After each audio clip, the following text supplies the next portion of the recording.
Okay, we're back to 007 and Roger Moore's James Bond outings. We're at the ninth James Bond film, The Man with the Golden Gun. Now, what can I say? It is one of the weaker James Bond films, certainly, but it does have one of the best villains in the series, Christopher Lee, Ian Fleming's cousin, in fact, who originally turned down the role of Dr. No, and he appears as Francisco Scaramanga, the man with the golden gun, the title character from the film. So there are a number of good scenes in The Man with the Golden Gun. There are a lot of dodgy moments. It's not the weakest of the Roger Moore films, I don't think, but it's not the strongest by any means. In the series as a whole, it is one of the weaker because of some of the characters. Britt Ekland as Mary Goodnight, we should find it very hard to believe that she is, that she is an agent. She is bumbling. She's the most bumbling character since Jill St. John's Tiffany Case in Diamonds Are Forever, and she's more so, in fact. And she is one of the worst Bond girls, basically. She doesn't really have very many redeeming qualities. And it's also, if we go right back to the beginning of the film, one of the weakest Bond themes as well, one of the weakest Bond theme songs. It's not memorable at all. It's just like a very crass pop tune. And Lulu, of all people, to sing the song. I know she was fairly popular in the 60s and the 70s, but Lulu, I still don't quite understand why they decided to go with her for the theme song. But there we go. Alice Cooper did submit a song for The Man with the Golden Gun, but it was turned down in favour of Lulu. So there we go. I'm not quite sure what they were thinking about at the time with some of their decisions for The Man with the Golden Gun. It was a dodgy film as well, simply because of the problems that Cubby Broccoli and Harry Saltzman were facing at the time. Harry Saltzman was in a huge amount of debt, and he was buying into different companies. Cubby was getting very irritated with Harry because he believed that Harry wasn't giving his full attention to Bond. And of course Cubby lived and worked for the James Bond series. It's all he wanted to do. So with The Man with the Golden Gun, it would actually prove to be the last film that they worked on together as a producing partnership. So yeah, tension was quite rife around the time of The Man with the Golden Gun. It's also an average Bond score from John Barry as well. He returns to the series after a break with Live and Let Die. As I said, a terrific villain from in Scaramanga. Christopher Lee plays the character very slyly, and there's just enough menace. The one thing I would say though is that they don't give him enough screen time in the film, which is a great shame. Actually, he is. But the time that he is on the screen, he actually proves to be one of the best villains in the series. Then, of course, you have his henchman, played by Hervé Villechaize, a French actor, and he plays Knick Knack. Again, a character played entirely for laughs. Bond even says towards the end of the film, I've never killed a midget before, but there can always be a first time. The way that he's dispatched at the end by Bond, even the fact that he almost gets the better of Bond and starts to trick Bond, just shows that there wasn't a huge amount of direction in the film. They were sort of moving all over the place and not really deciding which direction they wanted to take Bond in. There is one moment in the film that I particularly like, though, and it was greeted with some controversy at the time. People believed that the producers were trying to make Roger Moore too much like Sean Connery.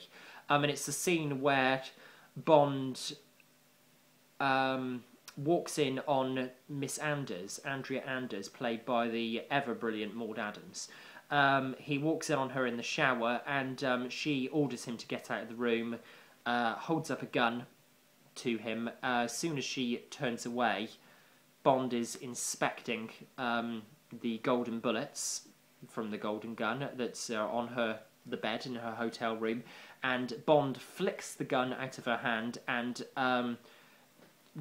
places her arm behind her back and presses her right down onto the bed on her stomach, and he threatens to break her arm.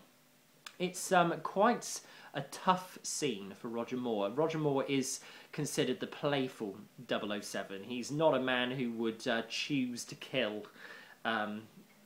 He would rather bed the ladies and use his charm, use his English gentleman charm, rather than kill the women. So it's it's the exact opposite of Sean Connery, of the ruthless Bond that Sean Connery was, and to some extent George Lazenby. So this is a very different Bond, but they were trying to make him a little too much like Sean Connery. There's one more moment in the series, of the Roger Moore era of films, where they make him hard and ruthless, which is in For Your Eyes Only, which again actually is one of the best scenes in the Roger Moore era. But it's mainly because Roger Moore plays it very well. So Roger Moore in The Man with the Golden Gun, his Bond is ordering Miss Anders to make sure that the delivery gets sent to Scaramanga. So Miss Anders is Scaramanga's lover in the film. Of course, she will eventually betray Scaramanga, and that will lead to her death. But she, of course, falls for Bond, and even though he tried to purposefully break her arm, but she still falls for Bond. So it's his charm, it's his English charm, threatening to break women's arms, but yeah, he's still a bit of a gentleman at heart. So yeah, she actually is a more interesting Bond girl than Britt Ekland's Mary Goodnight in the film. And Thailand is the central location for the film, which actually is another fine choice. So Bond went to New York and Harlem for Live and Let Die. This time we're in Thailand, and the island of Phuket is home to Scaramanga's home in the film, where Bond hunts Scaramanga down for the finale of the film, and the shootout at the end as well. It's a beautiful island. It's still famous today. It's a tourist hotspot. And, of course, it wasn't particularly well known at the time. It was quite a small island in Thailand, sort of very self-contained, but it's very much now a tourist destination for people visiting Thailand. The film grossed less than Live and Let Die, so the gross of the film was down on Live and Let Die by $28 million, and the situation was that Bond might be losing his touch. This was the second Roger Moore film in his tenure as Bond, and there were obviously problems between Harry Saltzman and Cubby Broccoli, and these tensions made a film that wasn't particularly great. And the film was released, just over a year after Live and Let Die, so it was very close turnaround between the two. Live and Let Die had practically finished, and work began almost immediately on The Man with the Golden Gun.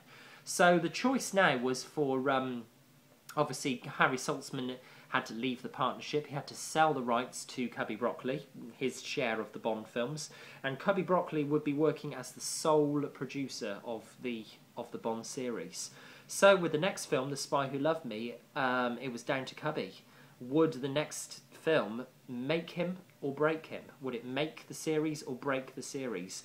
It turned out to be one of the biggest challenges to the Bond series and the Bond producers up to this point. So The Man with the Golden Gun does have some strong moments, but unfortunately there are a number of weak moments in the story, in the narrative, that do drag the film down somewhat. So yes, there are moments that are great, but the bad moments, the negative moments and the weaker moments kind of outweigh the good ones, unfortunately, in this film. So, but of course it was with The Spy Who Loved Me that the series made its big turnaround. So, James Bond will return in the Mammoth film, almost 3 years actually after the release of The Man with the Golden Gun. Plenty of time to prep what would be the 10th James Bond film on the 15th anniversary of 007, The Spy Who Loved Me. James Bond will return with Roger Moore still as Bond in The Spy Who Loved Me. Overall, I say The Man with the Golden Gun, let's give it about 7 out of 10. I think Live and Let Die, I give an 8 out of 10. Diamonds Are Forever, I think, probably gets about a 4 out of 10 from me at the best. On Her Majesty's Secret Service, I give it a 9 out of 10. It is one of the best.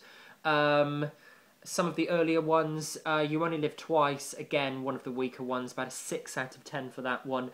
Thunderball, slightly stronger, but again, I'd say about a 7 out of 10 for Thunderball. And the first 3 films, Dr. No, From Russia with Love, Goldfinger, they're all 9s and 10s. Dr. No and From Russia with Love, 10, and Goldfinger, a 9, I think. So, those are my ratings so far. Check back with me for the next review of The Spy Who Loved Me.